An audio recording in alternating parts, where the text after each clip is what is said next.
அக்ஷரம் குறைவற்றவன், எப்போது நிறைவா இருக்கிறவர். க்ஷயம், க்ஷயரோகம்னா என்ன? தேஞ்சிட்டே போற வியாதியோ இல்லையோ. அக்ஷயம் அக்ஷரம் அப்படின்னா குறையாததுன்னு அர்த்தம். எப்போதும் தேய்தல் குறைதல் இல்லாத பிரம்மம் அக்ஷர பிரம்மம். அதனுடைய பிரசாசனே கார்கி, பிரகிருஷ்டமான விஞ்ஞானம். அதனுடைய ஆணையால் தான் சந்திரமசௌ சூர்யா சந்திரமசௌ வித்ருதௌ திஷ்டத. இந்த சூரிய சந்திரர்கள் பிரம்மத்தினுடைய ஆணையால் தான் தாங்கப்படுறது. இப்போ திரும்ப திரும்ப பிரசாசனம் பிரசாசனம்னு வரப்போகுது. பிரசாசனம்னா பிரகிருஷ்ட சாசனம், பிரகிருஷ்ட விஞ்ஞானம். பிரம்மம் எப்படி தாண்டுவார்னா தன் சங்கல்ப சக்தியாலேயே தாங்கிடுவார். இந்த ஜகத்து முழுக்க சூரியனோ சந்திரனோ காற்றோ கடவுள் யாரா இருந்தாலும் தாங்குறார். தன் சங்கல்ப சக்தியாலே அபரிமித ஞானத்தாலே தாங்குகிறார். சூர்யா சந்திரமசௌ வித்ருதௌ திஷ்டத ஏதஸ்ய வா அக்ஷரஸ்ய பிரசாசனே கார்கி தியாவா பிருத்திவ்யோ வித்ருதே திஷ்டத.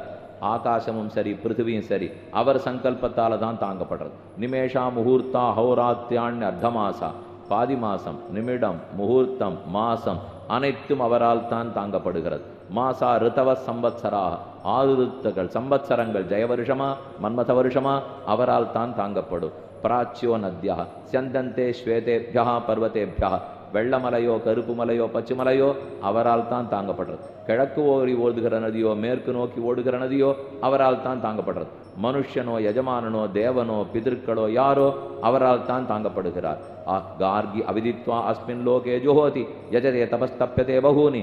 இந்த உண்மையை தெரிஞ்சுக்காமல், அனைத்துக்குள்ளும் அவர் அந்தர்யாமியாக இருக்கிறாருங்கிறத தெரிஞ்சுக்காமல் எவன் தபஸ் பண்றானோ யாகம் பண்றானோ பூஜை பண்றானோ ஹோமம் பண்றானோ மொத்தம் வீண். அவனை நினைத்து மிகவும் வருத்தப்படுகிறேன் கார்கி. இது இத்தனைக்குள்ளும் வியாபிச்சிருக்கிற ஒத்தனை புரிஞ்சுக்காமல் ஒருத்தர் ஹோமம் பண்ணே தபஸ் பண்ணே யாகம் பண்ணேன்னால் வியர்த்தத்திலும் வியர்த்தம் வீணிலும் வீண். ஆழ்வார் அவருடைய சிஷ்யர் நாதமுனிகள். நாதமுனிகளுக்கு குருகை காவலப்பன் ஒரு சிஷ்யர் இருந்தார். இப்போ நீங்க போகலாம், காட்டுமன்னார் கோவிலில் தான் நாதமுனிகளே ஸ்தானம். அது பக்கத்தில் பூம்புகார் கங்கை கொண்ட சோழபுரம்னா கேள்விப்பட்டிருக்கீங்களா? அந்த இடத்துல தான் குருகை காவலப்பனுடைய சன்னதி. அந்த சுவாமி ஒருத்தர் பார்த்து கேட்டார், நான் பிரம்மத்தை எப்படியானு நினைக்கணும்னு பார்க்குறேன், கொஞ்சம் எப்படி அவரை நினைக்கலாம், எப்படி தியானிக்கலாம், வழி சொல்லுன்னா. அந்த சுவாமி சிரிச்சுட்டு கேட்டாராம், முதல்ல நீ மறக்கிறதுக்கு வழி சொல்லு, அப்புறம் நான் நினைக்கிறதுக்கு வழி சொல்கிறேன். இப்போ நம்ம எல்லாரும் இங்கே உட்காந்துருக்கோம் இல்லையோ, இப்போ நிச்சயமாக நமக்கு கண்டிப்பாக தெரியும். இந்த விளக்கு எல்லாருக்கும் தெரியும், இந்த விளக்கு போட்டிருக்கு, இந்த மண்டபம் அது இது விசிறி அது வச்சிருக்கிறதுலாம் எல்லாருக்கும் தெரியுமோ இல்லையோ. சுவாமி எங்கள் கண்ணு முன்னாடி இந்த விளக்கு எரிஞ்சுட்டு இருக்கே, இதை கொஞ்சம் மறக்கிறதுக்கு வழி சொல்லுமே. வாஸ்தவம், ஏன்னா இது தெரிஞ்சுட்டே இருக்கு, மறக்க முடியாது. ஆனால் ஒருத்தன் கேட்டான், இந்த விளக்கை கொஞ்சம் எப்படி நினைக்கிறதுன்னு வழி சொல்லுமே. என்ன சுவாமி 2 மணி நேரம் உங்கள் கண்ணு முன்னாடி தான் இருக்குது, இதை போய் எப்படி நினைக்கிறதுன்னு கேட்டால், எப்போதும் நமக்கு உள்ளே புற எங்கும் இருக்கிறவரே நினைக்கிறதுக்கு வழி தேடக்கூடாதான், மறக்கிறதுக்கு தான் வழி தேட வேண்டுவான். அப்போ பிரம்மம் எங்கும் வியாபித்திருக்கிறான்னால் நம்ம அவர் எப்படி சுவாமி தியானிக்கணும், அவர் எங்கே இருக்கார் ஒன்றும் தெரியலையேன்னா நம்மளை பார்த்து ரொம்ப கவலைப்படுறாரு யாக்ஞவல்கியர். இவ்வளவு பெரிய யானை இங்கே நின்றுருக்கு, ஒரு குண்டூசி கீழே விழுந்தது, காணமேன்னு நான் சொன்னேன். நீங்கள்லாம் உடனே சரி உபன்யாசகருக்கு குண்டூசி தேடி கொடுக்கணும் அப்படின்னுட்டு கிடுக்கிடுன்னு கொஞ்சம் நிமிந்தே எல்லாம் பண்ணி குண்டூசி தான் சுவாமி இருந்தார் கொண்டு கொடுத்துட்டு திருப்தியாக போச்சு.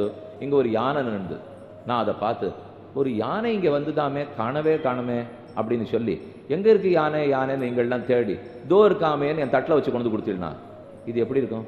இப்படி தான் இருக்குது பிரம்மத்தை நம்ம தேடுறதுங்கிறார். எல்லா இடத்திலும் அவர் வியாபிச்சிருக்கார். யானை இல்லை, யானைக்குள்ளும் புறமும் வியாபிச்சிருக்கார்.